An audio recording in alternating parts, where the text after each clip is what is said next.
Tu está lembrado? Uma arca. Só falo nessa arca. Meu Deus do céu. Vou ter que aprender uma mensagem também para poder estar junto aqui.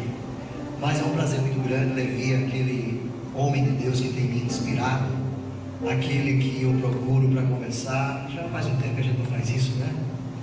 Mas quantas vezes já choramos juntos, eu mais do que ele. Então é alguém que podemos contar, amém? Que todos nós precisamos de alguém para chorar, para conversar, para nos aconselhar.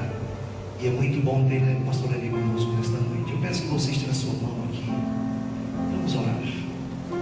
Que Deus possa mais uma vez, como sempre tem feito, usá-lo, porque ele é instrumento nas mãos de Deus. Pai, em nome de Jesus, Espírito Santo da verdade, nós te amamos e queremos te louvar pela vida do teu filho, que com tanto amor, desprendimento, veio nos abençoar. Pai, aqui somos uma terra pronta para receber a tua palavra, e o teu Espírito Santo, que enche o coração do pastor Levi, vai trazer para nosso coração alimento. Nós temos convicção, certeza de que ele está cheio da tua palavra. Sairemos daqui enriquecidos, plenamente satisfeitos e impactados por esta palavra. Obrigado, Deus, porque ele não está aqui preocupado em agradar. Sim, Pai, não, ele não está preocupado nisso. E o teu Espírito Santo, Pai, vai nos impactar nesta noite através do teu filho. E ele, com toda a liberdade, vai nos incomodar nesta noite, porque cremos, Pai, que o verdadeiro culto é quando saímos daqui incomodados, saímos daqui, Pai, pensando o que estamos fazendo da nossa vida. Obrigado, Senhor, porque seremos nesta noite, todos nós, impactados pelo poder desta palavra. Nós te louvamos pelo pastor Levi, te entregamos a vida dele em tuas mãos para a tua glória, no nome santo de Jesus. Os que creem, digam amém. Amém. Graças a Deus.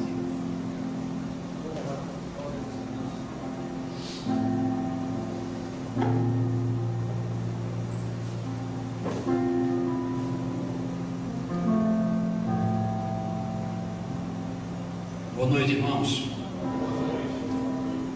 Graças a paz do Senhor. Está tudo bem com vocês? Amém. Amém. Graças a Deus, né?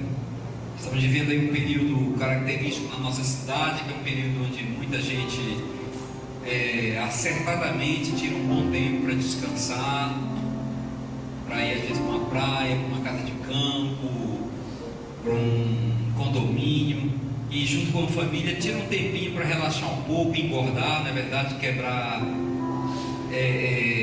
as dietas. Nós estamos vivendo exatamente aquele momento em que as promessas feitas em dezembro já começam a ser quebradas, na verdade. Tudo que a gente promete assim na véspera do ano novo, antes de dar os 3 pulinhos, aquela coisa toda, a gente já começa a quebrar. No dia seguinte ao Réveillon, que a gente já extrapola um pouco o limite, né, Paulinho? Ninguém resiste a um camarão, ninguém resiste a uma picanha sendo imolada ali, né? A gente não lembra dos animais que perdem a vida para o nosso bel prazer. E é isso aí, graças a Deus que, como a gente estava comentando ali, algumas pessoas ainda esperando mais essa semana que tem férias para as crianças, e a gente está dizendo, eles estão certos, né? A gente está aqui porque não pode, muitos de nós, na verdade. Mas a gente dá graças a Deus por isso, e agradecendo por essa oportunidade tão ímpar de estar aqui compartilhando com os irmãos. Como o Paulo falou aqui, orando, né? Graças a Deus que ele disse alguma coisa rápida que confortou muito o meu coração em relação ao que a gente quer compartilhar com os irmãos hoje, porque às vezes a gente fica muito preocupado, eu nem tanto, mas mais as testemunhas, né, que estão ao nosso redor, que falam e fazem comentários assim, não, tem que ser muitas palavras que botem as pessoas para cima, mas eu acho que o Evangelho é para colocar você para cima, muitas vezes até quando a gente pensa que ele está um ambiente para baixo, não é verdade? Mas eu creio que a gente não vive assim, a gente não busca na palavra de Deus, em Deus, no Evangelho, alguma coisa que vá apenas satisfazer o nosso coração, não é verdade? Porque isso é o primeiro princípio da idolatria. O primeiro princípio da idolatria primeiro Deus, que você escolhe o Deus, não é o Deus que escolhe você. E você escolhe o Deus fundamentado naquilo que Ele oferece. E quando Ele oferece algo que satisfaz o seu, quando eu digo seu coração, eu estou mais voltado para o seu intestino mesmo, para o seu estômago, para o seu umbigo. Então você resolve devotar a sua atenção, as suas oferendas a esse Deus. E é essa diferença entre que o nosso Deus soberano é. Porque o idólatra, ele tem várias opções, não é verdade? Para escolher. Tem gente que está mudando toda semana ou todo mês. Mas Deus, quando Ele se apresentou, Ele não se apresentou buscando ser alguém que vai satisfazer apenas o nosso desejo. Ele se apresentou, antes de tudo, como Senhor da nossa vida. E a nossa grande dificuldade hoje em seguir a palavra de Deus, em seguir o ensinamento de Deus, e em ser cristão, é porque nós temos muita facilidade para aceitar Jesus como Salvador, mas não temos a mesma facilidade para aceitá-lo como Senhor. E Ele sempre se apresentou como Senhor e Salvador. E se Ele não pode ser Senhor, dificilmente Ele será o nosso Salvador. É por isso que a gente se engana muitas vezes, eu não digo seguindo a Jesus, mas andando atrás dele, né? Andando atrás dele e reclamando que muitas coisas não estão de acordo com o que você pensava que aconteceria se andasse atrás dele. Por quê? Porque você não está seguindo, você está acompanhando, você não está ouvindo a voz dele, você não está considerando como Senhor. E como não considera como Senhor, fatalmente você nunca está salvo. E não está salvo principalmente de você mesmo, e continua sendo guiado, né, como o apóstolo Paulo falou aos Efésios, guiados como os pagãos, pelo seu próprio pensamento, como os gentios que eram guiados unicamente por aquilo que satisfazia a sua mente, o seu desejo, a sua cobiça. E é isso que muitas vezes, irmãos, nos afasta da vontade de Deus.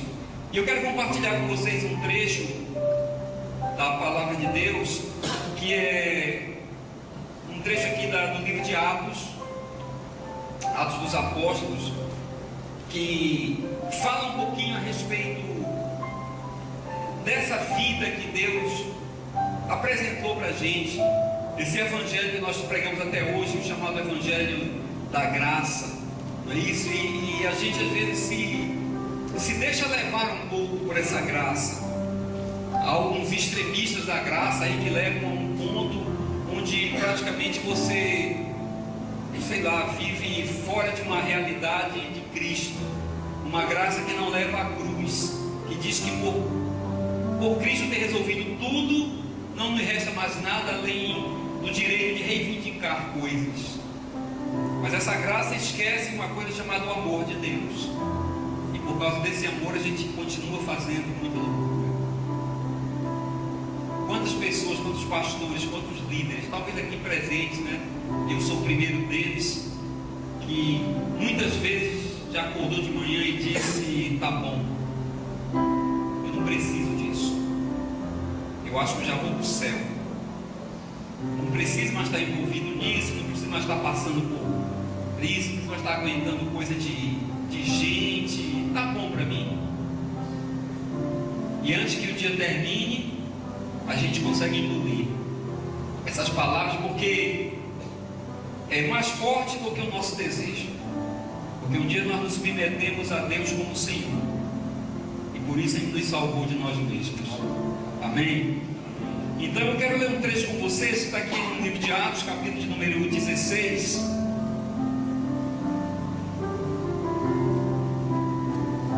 que para mim é um texto assim que incomodou um pouco, mas depois me esclareceu, e eu quero compartilhar isso com os irmãos. Atos, capítulo número 16.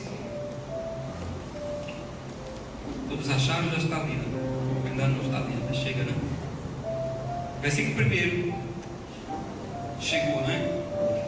Diz assim, irmãos: chegou a Derbe e depois a Listra, onde vivia um discípulo chamado Timóteo. Sua mãe era uma judia convertida e seu pai era grego. Os irmãos de Listra Cadê? Os irmãos de Listra e Icônio davam um bom testemunho dele.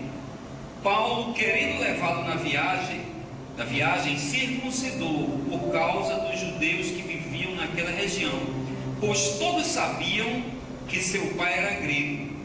Nas cidades por onde passavam, transmitiam as decisões tomadas pelos apóstolos e presbíteros em Jerusalém, para que fossem obedecidas. Assim, as igrejas eram fortalecidas na fé e cresciam em número a cada dia. Eu não sei se você percebeu alguma coisa estranha nesse texto. Não sei se você percebeu alguma coisa fora do lugar desse texto. Alguém percebeu? Está tudo normal aqui? O que é que vocês acham que poderia estar estranho nesse texto?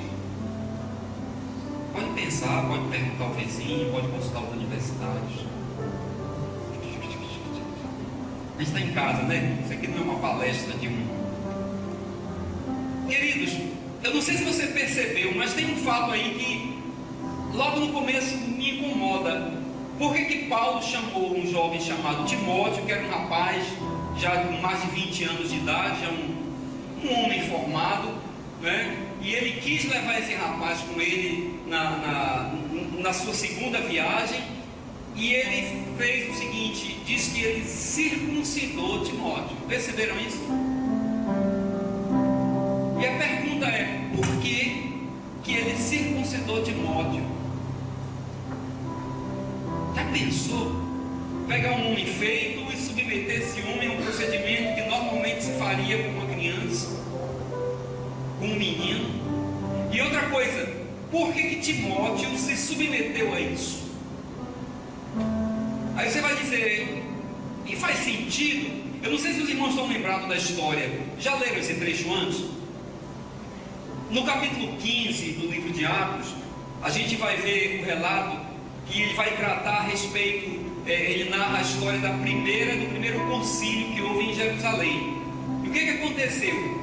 Eles estavam naquela fase onde a lei era conhecida, a lei era pregada antes, e agora o evangelho da graça de Deus estava chegando, e esse evangelho dizia que a salvação não era por obras, a salvação não era através de oferendas, a salvação era unicamente através da graça, mediante a fé, que bastaria para que o homem fosse salvo, que ele acreditasse, que ele por fé, sem ver coisa alguma, ele aceitasse o convite de Deus para o seu convívio, e isso seria suficiente para que ele fosse salvo. E que para que o homem agora fosse parte do povo de Deus, que até então haviam apenas dois povos na terra, assim que a Bíblia fala. Havia o povo de Deus, o povo escolhido, não é isso? Quem era o povo escolhido? Era o povo judeu. Quem nascia ali na região de Israel era o povo judeu. E quem não era judeu era gentil. Então a salvação estava designada apenas para o povo judeu. Quem não era judeu estava perdido. Mas o evangelho da graça dizia o seguinte: Paulo pregava que tanto fazia, não interessava se você era judeu ou se você era gentil, se você cresce com o seu coração, como ele falou aos Romanos, e confessasse com a sua boca a respeito de salvação, então você seria salvo. Por isso que ele fala aqui que a mãe de Timóteo era uma judia convertida. Porque nesse caso, a partir da graça, não bastaria nascer em Israel. Judeu também não estava garantido. Então ele diz a respeito disso, ele começa a falar a respeito disso, que não precisava mais desses sacrifícios. Que o homem marcado como povo de Deus seria aquele que tinha o quê? Um selo, uma marca no seu coração. E o próprio Paulo, escrevendo aos Coríntios, ele disse que agora a circuncisão seria não apenas na carne, no prepúcio, mas seria no coração das pessoas. Então ele havia abolido de uma maneira assim bem direta essa prática para que isso representasse salvação para as pessoas. Só que essa discussão continuou. E eu peço que você leia em casa o capítulo 15, você vai entender. Então o presbitério, os anciãos, os líderes, o pessoal em Jerusalém começou a questionar, porque os radicais diziam: tem que circuncidar, e o outro diziam: não precisa. Então Paulo foi chamado com Barnabé e foram a Jerusalém participar desse concílio. E no concílio de Jerusalém, eles chegaram à seguinte conclusão: vamos deixar, em relação àquilo que a lei está pregando, vamos deixar alguma coisa lá. O que é que a gente vai deixar? A gente vai dizer que a gente não vai admitir pecado sexual, a porneia, na verdade, e até hoje a gente mantém isso aí. A gente vai dizer que a gente vai preservar aquela questão de não comer animais oferecidos a ídolos. A gente vai manter isso aí. E a gente vai também manter que não deve comer animais sufocados, estrangulados, né? Que a lei também condenava isso. Pronto, vamos deixar isso aí. E o resto? O resto está livre, inclusive a prática da circuncisão. E quando ele vem de Jerusalém, imediatamente quando ele vem de Jerusalém, que ele chega aqui, a Bíblia diz que ele encontra Timóteo, um jovem do qual todos davam um bom testemunho. E ele diz: eu quero levar você para a próxima viagem. E o que é que ele faz? Imediatamente ele vem e faz a circuncisão em Timóteo. Vocês acham que isso faz sentido? Deu para entender o contexto da história, né? Entenderam por que esse texto assim pode incomodar? Irmãos, eu fico perguntando, e é isso que eu quero trazer para os irmãos aqui nessa congregação, nessa noite. O que é que nós entendemos a respeito do senhorio de Deus? Um dia desse eu estava conversando com um amigo, falando a respeito de questões de pecado. E por que é pecado, por que não é pecado, porque aquele rapaz pecou, então ele deve ser tirado da banda ou do ministério. Eu disse: rapaz, como é que a gente vai fazer para legalizar isso? A única pessoa que pode dizer que pecou, quem é? A própria pessoa. E se ele disser que não pecou, o que você vai fazer? Você vai contratar advogados? E quem é que vai legislar sobre isso? Vocês entendem, irmãos, como a questão da graça, ela é delicada. Eu até hoje não entendo de onde Jesus tirou aquela ideia, quando ele diz assim: olha, o meu jugo é suave e o meu fardo é leve. Lembram disso? Ele, como mestre, vocês estão me chamando de mestre? Ó, vocês podem seguir o Hillel, podem seguir o Shammah, eles são os mestres da época. Cada mestre, cada rabi, ele tinha o seu jugo. Que o que era o jugo? Era a forma como cada mestre, cada rabino daqueles, eles interpretavam a lei e repassavam para as pessoas. Então tinha uns que eram mais ou menos, e outros nem tanto. Outros eram mais radicais, né? Um dizia assim: olha, no sábado você não pode fazer nada, você não pode carregar coisa alguma. Se seu carro estiver pegando fogo, você tem que sair só com a roupa do corpo. Aí o outro dizia: não, peraí, você pode sair não pode levar sacola, mas se você botar 2 ou 3 túnicas, você pode levar no seu corpo. Então essa era a interpretação, isso era o jugo do mestre. Aí Jesus disse assim: olha, fiquem tranquilos, porque quem me seguir, o meu jugo, a minha forma de interpretar é muito mais suave, é muito mais leve. E a gente fica aliviado com isso, né? Aí ele vem explicar, ele diz, por exemplo, a lei diz que você não pode adulterar, porque isso é um pecado mortal. E eu digo a você o seguinte, que se você simplesmente pensar na mulher do seu próximo, você já está adulterando. Eu digo: misericórdia, que negócio, como é que ficou mais fácil isso? A lei diz que você não pode matar, não é verdade? Você não pode pegar uma faca, enfiar no seu próximo, torcer, puxar e deixar ele morrendo lá. A lei diz que você não pode fazer isso. O Hillel está falando isso, o Shammah está falando isso, mas o meu jugo é muito suave. E eu digo a você que se você não perdoar o seu irmão, você o está matando. E eu fico pensando, Jesus está querendo tirar onda com a nossa cara. Porque o pecado de repente saiu da ponta dos dedos, foi para a nossa consciência, foi para o nosso coração, foi para a nossa mente. Um diz que eu só pratico a ocorrência se eu for para a cama, né, e tal, praticar o ato. O outro vem dizer que basta eu fazer um plano. Aí eu lembro lá da história do Lúcifer, que eu digo, rapaz, faz sentido, porque o Lúcifer, na verdade, ele não praticou nada. Lá em Isaías diz assim, que ele pensou, ele diz assim, eu subirei, eu irei, eu estarei mais alto do que ele apenas pensou, e isso foi suficiente para o seu banimento, não é verdade? Então, irmãos, a gente fica pensando hoje que essa questão da graça de Deus que nós vivemos, ela é uma coisa que a gente não pode nunca esperar um legalismo dela. A gente não pode esperar que alguém venha formular as leis, que escrever o papelzinho e nos entregar, porque nós temos a imensa dependência de estar diante de Deus todos os momentos, todas as horas, nos submetendo à sua vontade e perguntando a cada dia, a cada hora, a cada culto, a cada domingo: Senhor, domingo passado funcionou assim, mas hoje o que é que você quer que eu faça? Porque pode acontecer de ele pedir alguma coisa que você vai dizer: mas Deus, eu não preciso fazer isso. Como no caso do Timóteo aqui, talvez, eu não sei, muito rápido, ele pode ter dito: mas Paulo, você acabou de vir de Jerusalém, você está trazendo aqui nas suas mãos as cartas que está para espalhar para todas as igrejas, informando o que sobrou, o que é que sobrou da lei, o que é que a gente deve preservar da lei. E um rapaz de talvez 20 e poucos anos disse: eu não estou vendo circuncisão nessa lista, me poupe desse sacrifício.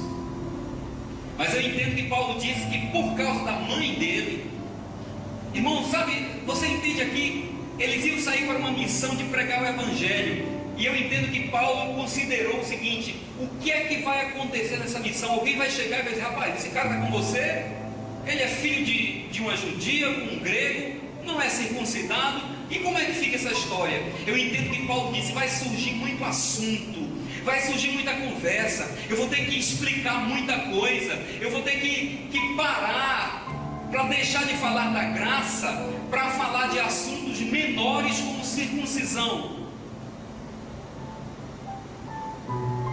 Talvez o Timóteo não entendesse que fosse tão menores isso, mas o Paulo deve ter dito para eles: Timóteo, pelo amor que nós temos ao nosso Deus, por entender que a missão de pregar a graça de Deus é infinitamente superior a esse ato, eu peço que você se submeta a isso.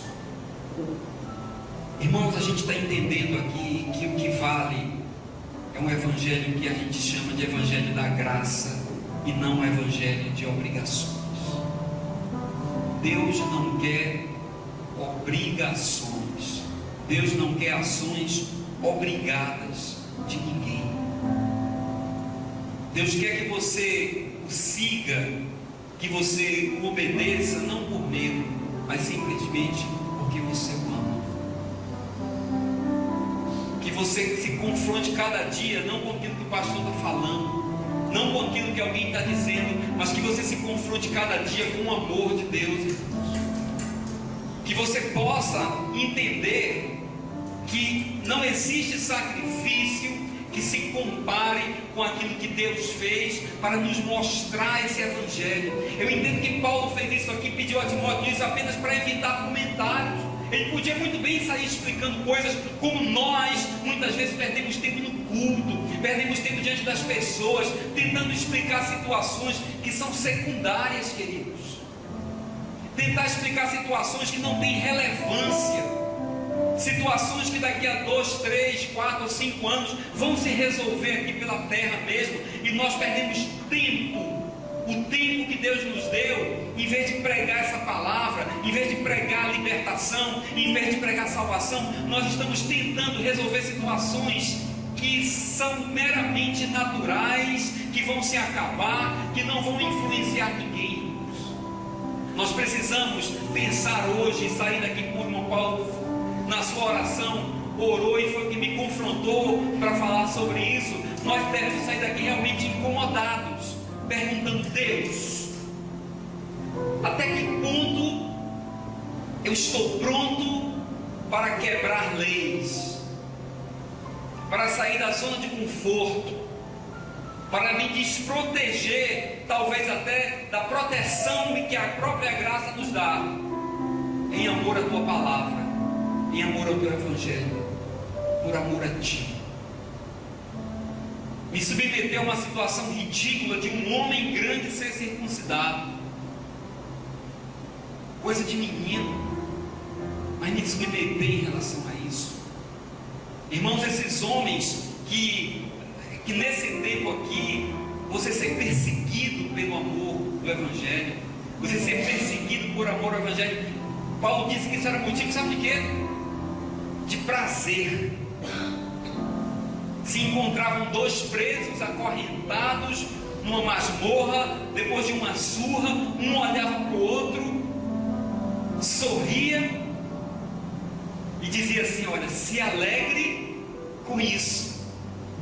Por que, rapaz? Se alegrar com isso, depois de uma surra? Isso é prova que nós estamos no caminho certo. Aí quando nós vemos um universo de pessoas que se alegravam com perseguições por causa de Cristo, e nós chamamos isso para a nossa realidade hoje, e quando alguém olha atravessado para você, quando alguém chama você de crentão ou de qualquer coisa e ofende você por causa da sua fé, a primeira coisa que você faz é contratar um advogado e jogar um processo em cima das pessoas. Então aquilo que antigamente trazia alegria para o coração do cristão, hoje está trazendo o quê? Está trazendo processo judicial, meu irmão. Nós precisamos pensar e repensar a respeito do caminho que nós estamos trilhando, porque o caminho que nós estamos trilhando não nos leva para um outro lugar a não ser a cruz.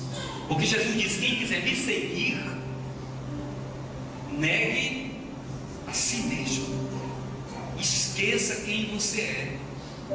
Paulo escreveu aos Coríntios dizendo assim: olha, nós morremos, a nossa vida acabou, e se dependesse só de nós, do nosso recurso, da nossa performance, onde é que nós estaríamos, irmãos? Ainda mortos. Aí ele diz assim: se nós morremos e quem nos ressuscitou foi Cristo, então a vida não é mais nossa. A vida de quem é? É daquele que nos ressuscitou. Então diz: por isso que agora eu não tenho mais querer. O meu querer é de quem? É dele. É isso, irmãos, que esse rapaz entendeu tão jovem. É isso que esse rapaz entendeu tão jovem. Não, eu sei, eu estou sabendo do concílio de Jerusalém, eu sei que não precisa mais circuncisão, eu sei que eu vou sofrer. Você acha que não sofre? Sofre. O processo era doloroso, mas ele disse: se eu vou me submeter por amor ao Evangelho, Paulo, você está pedindo isso, eu vou fazer. É para evitar comentários, eu vou fazer. Irmãos, é um mundo diferente. O que faz muitas vezes, como eu falei ainda agora, a gente fazer uma promessa no começo do dia e chegar no final do dia e engolir as palavras, é ver que nesse mundo que nós pisamos, pisou gente desse tipo, que não se considera superior à vontade de Deus. Nós vivemos num país tranquilo, né? Qual o máximo de perseguição que a gente pode sofrer aqui? Qual o nosso maior sofrimento aqui? Me diga. Mas eu pergunto: nós estamos prontos para aqui? A gente está pronto para perder uma placa? A gente está pronto para ficar sozinho com as cadeiras em prol desse evangelho, irmãos? Essa palavra não é para ser negociada, essa palavra é para ser vivida. Porque a Bíblia nos diz, irmãos, que não existe glória maior. Eu falei agora, Paulo preso, ele olhou para Silas depois dessa viagem aqui e disse. E aí, o que é que pode nos afastar disso, sabe? O que é que pode nos afastar do amor de Deus? O que é que pode nos tirar desse caminho? Será que vai ser uma surra? Será que vai ser uma perseguição? Será que vai ser coisas da agora desse tempo? Será que ainda virão coisas que poderão nos afastar disso? Será que é gente desse mundo? Ou vai precisar vir gente de outro mundo? Ou seres de outro mundo? Coisas do presente, do que vem. O que é simples? E parece que a convicção era tão grande que mesmo sem saber a resposta eles disseram: nada poderá nos afastar do amor de Jesus Cristo. Então, irmãos, eu não estou pregando legalismo, eu estou dizendo assim que a graça que nos alcançou, ela nos alcançou para nos salvar de nós mesmos. Que a graça que nos alcançou, ela nos alcançou para que a gente se coloque diante de Deus e se submeta à sua vontade, como nós terminamos uma música cantando aqui: mais de ti e menos de mim. Que você cresça e eu diminua. Que eu seja servo de todos, mesmo que isso me custe uma circuncisão a cada dia, mesmo que isso me custe um sacrifício novo a cada dia. Mas, queridos, eu não quero na minha vida embaraçar a pregação do Evangelho por causa de um capricho pessoal. Então, que nesse começo de ano a gente começa assim com uma mensagem bem motivadora como essa, entendendo que nessa terra pisou gente que entendia que a missão era maior do que o próprio benefício. Que nessa terra pisou gente, como diz lá em Hebreus no capítulo 11, a primeira parte fala dos famosos, os homens, heróis, mas eu sou muito apegado àquela segunda parte que fala de anônimos, pessoas que não tiveram nome escrito em uma lista, mas que para mim tem uma das frases mais bonitas da Bíblia, que diz assim, quebrando também alguns paradigmas que a gente às vezes canta: não, Deus tem a promessa e eu vou ver essa promessa se cumprir. E eu pergunto, eu digo, nem sempre, porque diz lá: homens que não viram a promessa se cumprir em sua vida. Aí eu digo, esses homens são infiéis, são pecadores, eles erraram, eles não perseveraram, eles não tiveram resiliência assim na fé, por isso que eles não viram a promessa, que é isso que a gente aprendeu. Imprensa Deus lá, que Ele vai ter que cumprir o que Ele falou. Deixa eu dizer, Deus é soberano, irmãos. Deus é soberano, a vontade dEle é soberana. E a Bíblia diz que aqueles homens anônimos da fé, que uns foram rasgados ao meio, uns foram cortados e cerrados, mas diz assim: homens dos quais o mundo não lhes era digno. Eu não conheço uma frase mais linda na Bíblia. Homens que não eram dignos desse mundo e não conseguiram ter os seus nomes escritos na história, para que nós pudéssemos estar reverenciando a ousadia, a coragem deles diante de tantas pressões. Homens que morreram acreditando em algo que não viram. E a gente cheio de tanta razão hoje, exigindo coisas que não vão mudar em nada a vida das pessoas e talvez venham só piorar a nossa. Deixa eu dizer uma coisa para vocês: não discute a soberania de Deus. Não vá para frente do espelho e diga: Deus, eu estou certo. Não coloca diante de Deus as tuas convicções a respeito das suas intenções em relação até ao Evangelho, porque você não sabe ainda o que Deus tem guardado e quais são os planos dele. Não é porque eu estou fazendo a coisa certa que eu estou fazendo a vontade de Deus. Aprenda a ser guiado Para encerrar, eu quero que você continue lendo, ainda no capítulo 16, para fechar essa ideia que a gente está colocando aqui. O versículo 6 diz assim: e Paulo e seus companheiros viajavam pela região da Frígia e da Galileia, tendo sido, eu acho que esse é o capítulo das incoerências, né? Tendo sido impedidos pelo diabo de pregar a palavra de Deus. Irmão, como é que Jesus disse: ide por todo mundo e pregar o Evangelho? Como é que vem o Espírito Santo e impede aqueles homens de anunciar o Evangelho? Tem coisa mais nobre do que anunciar o Evangelho? Paulo escreveu aos Romanos e disse assim: formosos são os pés dos que anunciam a mensagem da paz.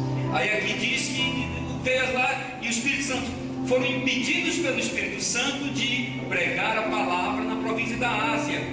Quando chegaram à fronteira de Mísia, tentaram entrar na Bitínia, mas que foi? Mais uma vez foram impedidos. Esses homens não estavam fazendo nada de errado, irmão. Não estavam vendendo nada, não estavam negociando nada, não estavam vendendo placa de igreja, não estavam abrindo franquia do Evangelho, não, irmãos. Eles queriam apenas anunciar, mas disse que o Espírito Santo os impediu. Sabe por quê? Porque não é a nossa conduta que vai garantir as nossas ações. Como eu falei no começo, a cada dia nós devemos perguntar: Espírito Santo, estou com tudo aqui, mas qual é a tua vontade? Qual é a vontade de Deus? Qual é a vontade do Pai? Espírito Santo, o prédio está aqui, o aluguel está pago, a banda está aqui, todo mundo está ensaiado, a gente orou e é para fazer isso mesmo, a gente tem jejuado, a gente tem procurado assim um caminho de santidade, a gente está tudo aqui, Espírito Santo, eu já estudei a palavra, estou cheio de conhecimento aqui, estou com tudo pronto, estou com o discurso pronto, Espírito Santo, mas hoje é para abrir a porta? É para deixar todo mundo lá de fora? Você entende, irmão? O que é que a gente precisa? A gente precisa depender desse Deus mais do que nós precisamos do ar que nós respiramos. A gente precisa da direção de Deus mais do que nós precisamos da luz dos nossos olhos. A gente precisa desse Deus a cada dia, porque a gente está acostumado a pregar para o pecador, o drogado, o desviado, o prostituto, que ele precisa ouvir Deus, o chamado de Deus. Mas entenda, os filhos de Deus, primeira evidência dos filhos de Deus, eles são guiados pelo Espírito Santo de Deus, e eles não foram orientados uma vez e o Espírito Santo diz: siga aquele caminho, não, é guiado a cada dia. Como quando você está numa cidade desconhecida e você não desliga o GPS, a cada esquina você quer saber se vai em frente, se para, se dobra, se diminui a velocidade. É isso que está acontecendo aqui. Não vão para lá, o Espírito Santo para aqui. A intenção era outra, era mandar aqueles homens para Macedônia, uma missão talvez menor, né? A gente está orando, quer ir para a África, quer ir não sei para onde. Hoje a minha missão era 3 quadras da minha casa, aleluia. Glória a Deus. Se o carro desse uma piscadinha para mim, eu viria a pé. Amém. Amém. Amém. Ouvir o que o Espírito Santo diz, depender dele, se submeter à sua vontade, deixar que ele cresça, que você diminua, Aleluia. que a embalagem vá para o lixo, como quando a gente toma uma Coca-Cola, mas que essa essência fique no seu coração. Que Deus possa multiplicar essa palavra na vida de vocês. Que vocês possam crescer. Crescer. Se submetendo a Ele. Amém? É uma honra estar aqui com vocês, irmão. Deus abençoe. Glória